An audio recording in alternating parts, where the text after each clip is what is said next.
Sementara itu di tempat berbeda, hubungan Inara Rusli dan Virgon Tambunan makin memanas.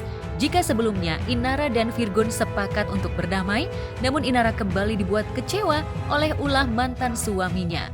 Beberapa waktu lalu, Inara kembali menjalani pemeriksaan polisi terkait kasus ilegal akses yang dilaporkan Virgon. Tak hanya itu, Inara juga masih harus menjalani sengkarut kasus terkait hak royalti di pengadilan. Harusnya sebagai bapak yang bijak, dia juga harusnya tahu bahwa menyakiti ibu dari anak-anak juga bukan perbuatan yang mulia, yang bijak, yang bisa ditiru sama anak-anak. Bukan cuma mempersulit nafkahnya aja, yang sudah turun keputusan di pengadilan. Berapa, yang ditransfer berapa. Gak usah deh yang transfer yang sesuai dengan putusan pengadilan. Yang benar-benar secara fakta aja deh gitu, bulan anak-anak 75 transfer 20. Sisanya kalau bukan saya harus kerja gimana? Sekarang masih harus saya mau menjarakan saya. Saya nggak tahu ya itu dia dan orang-orang di sekelilingnya ini maunya apa.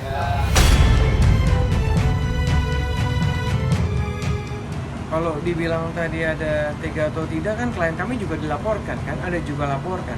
Ya. Dari terlapor juga ada, jadi saling lapor. Jadi memang saling melapor dan memang belum ada perdamaian dari antara saling melapor itu, kita memang belum ada perdamaian.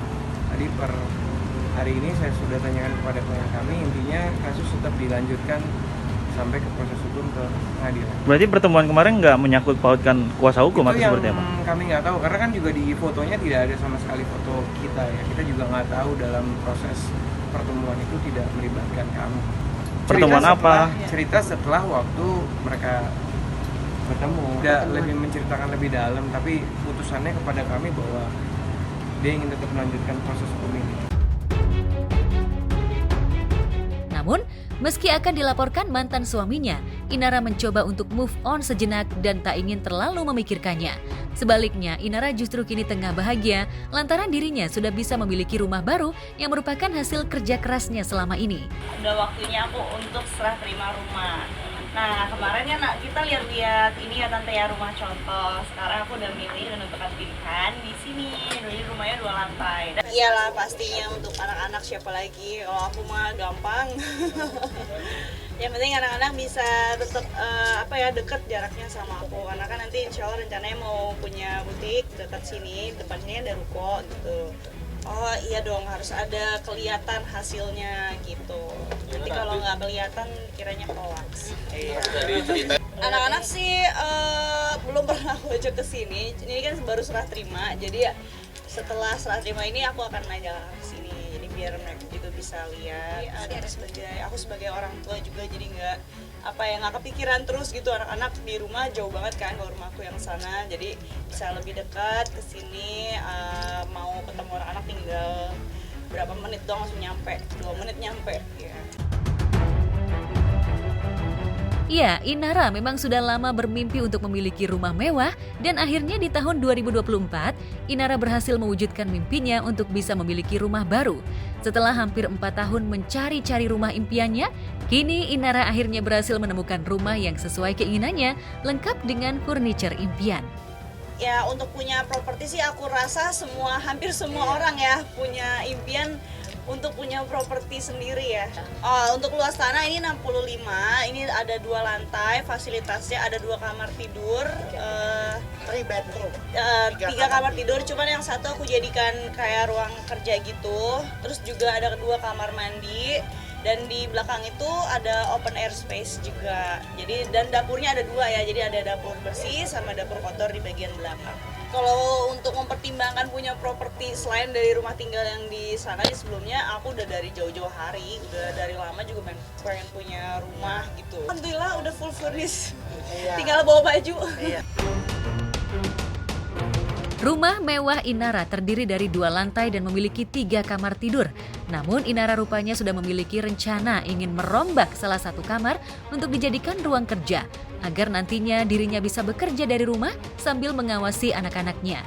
Lantas benarkah demi memiliki rumah mewah impiannya, Inara rela menggelontorkan uang miliaran rupiah? Budgetnya tadi kan udah dijelasin juga, DP itu cukup 5 juta aja dan cicilan juga 3 juta. Bahkan ini dapat cashback juga 5 juta. Jadi sebenarnya DP Tadi balikin lagi ya. DP 0. Iya. Sebenarnya yang mempermudah itu kan karena cicilannya tadi itu kan, karena aku juga sambil take over beberapa bisnis aku kan butuh biaya ya, butuh suntikan dana.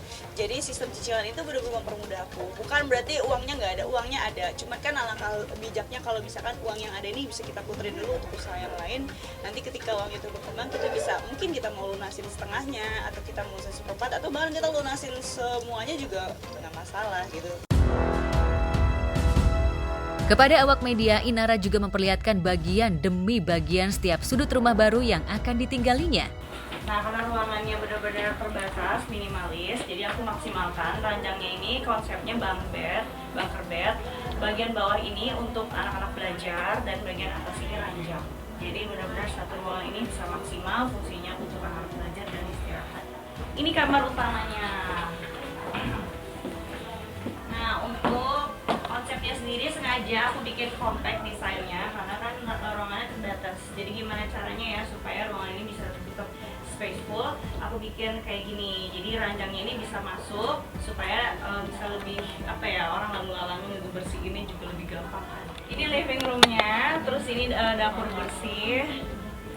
Sekarang kita beralih ke belakang ya. Dapur kotor. Jadi kalau misalkan masak yang pengen lebih heboh lagi, lebih eksperimen lagi bisa di sini. Ada mesin cuci juga, jadi di sini bisa untuk ruangan jemur pakaian. Di sini nih ada bangku dan sengaja ada sedikit tanaman-tanaman supaya bisa kelihatan lebih rindang, lebih teduh.